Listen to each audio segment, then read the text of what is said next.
kind of hard for me not to cry about this, because I don't think I have seen an army that has been so vicious and so non-stop in its aggression towards a civilian population, and most specifically towards children and women who we all know very well have nothing to do with the original aim of the Israeli army, which was to get rid of Hamas.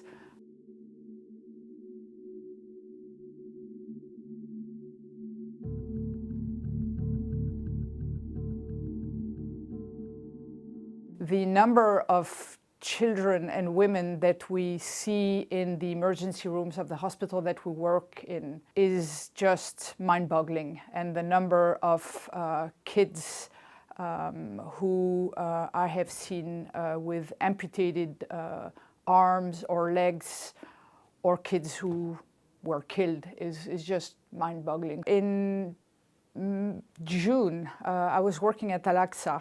I was responsible for the medical activities there. And the Israeli forces came in to Nuseirat to free 4 hostages. When they did so, they killed, call them collateral damage, I don't know, but well over 300 people. I was in the emergency room. We were asked by the director of the hospital to come in, and it was as if I had a 747, in the emergency room. There were people from all ages. It was hundreds of people, dead, not dead, legs blown off, people that were being intubated on the floor, chest tubes being put with no infection prevention control. It was just complete chaos. This is inside the Al-Aqsa hospital, in the emergency hospital.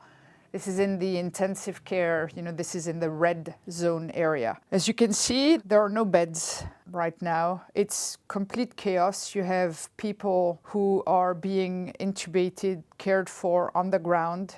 This person in front of us is dead. Or is going to die any minute. And it was such chaos that I had to push these bodies to the side so that we could bring more bodies to take care of. It was, just, something that I had not seen before, but just the sheer number of casualties overwhelms any hospital. And Al-Aqsa had been the one standing hospital in Deir al-Balah.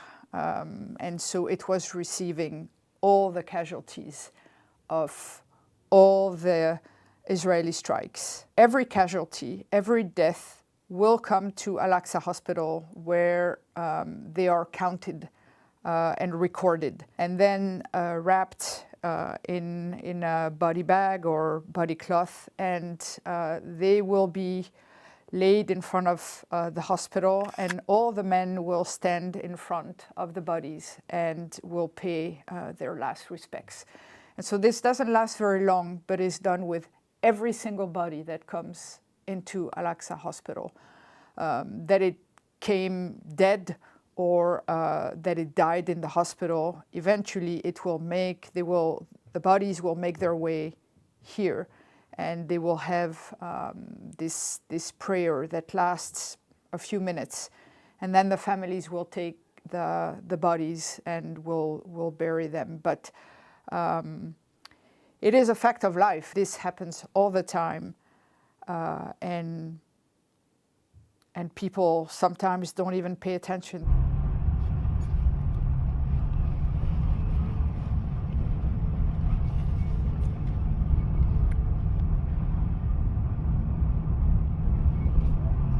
The obstruction of the Israeli forces is constant, and it's on supply, on medical equipment, for example. We are constantly lacking essential medication, antibiotics, gauze, tools to do surgeries. We're lacking food.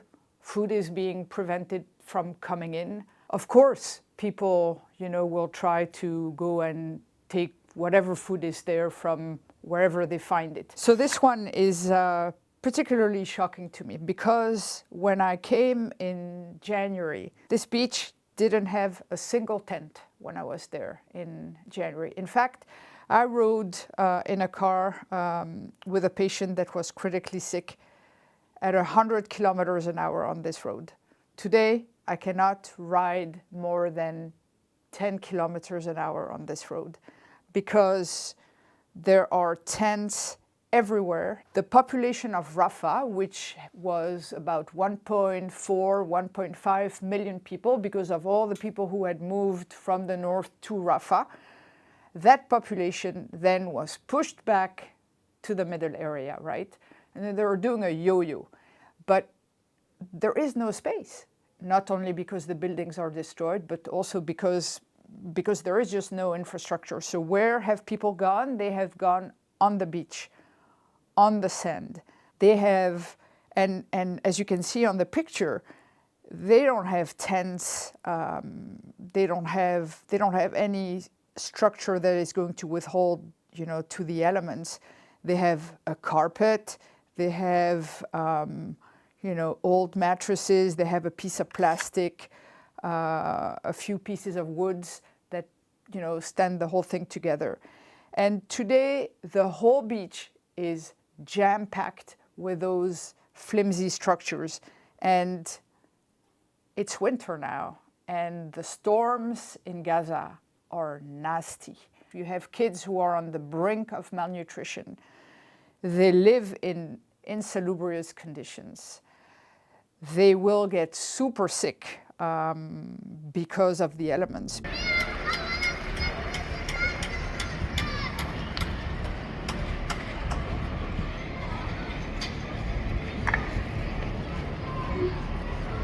When it comes to taking patients and having them taken care of, cared for, managed in other countries because the capacity in Gaza is no longer there. It is mind-boggling to me that the Israeli forces and the Israeli government continue to block the medical evacuations of those patients. We're talking children with cancer, we're talking wounded with devastating injuries, but that can be salvageable. We're talking children with amputations that can be much better managed outside of Gaza. We're talking all kinds of medical conditions that should be allowed to be treated outside, yet are not. Why forbid a 4-year-old child to leave the enclave when they know very well that this child has no hope of survival because of the war that's going on? They should be able to leave. And the governments of Europe, of the United States, of Saudi Arabia, Qatar. There are so many countries that should be able to take these patients. It's the only human thing to do, it seems to me. Yet, we're not seeing at all any visible effort, any goodwill, any genuine interest of the rest of the world to take care of these people. And that has nothing to do with politics. That has just to do with being a human being and caring for the other. I mean, the medical consequences of patients who are unable to leave are obviously catastrophic. Already the future for them is bleak, but the future without, both legs, without the hope of getting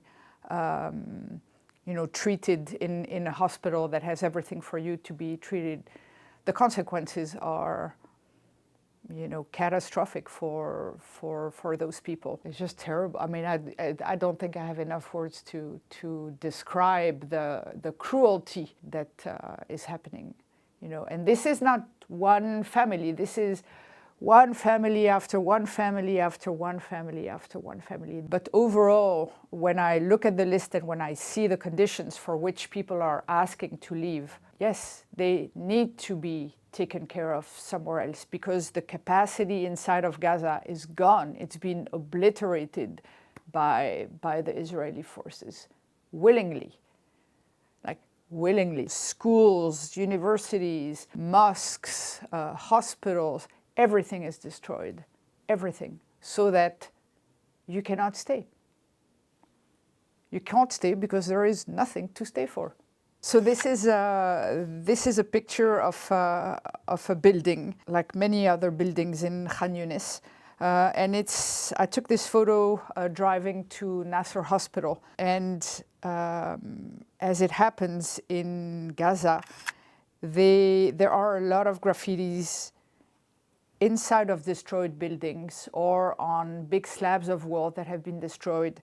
And what I have been told is that when there is somebody who is still under the rubble, who has not been able to be taken out to be buried, they will often do a painting of that person. I don't think this is something that happens all the time, but this is something that they do regularly. So here on the first floor is a graffiti of a woman.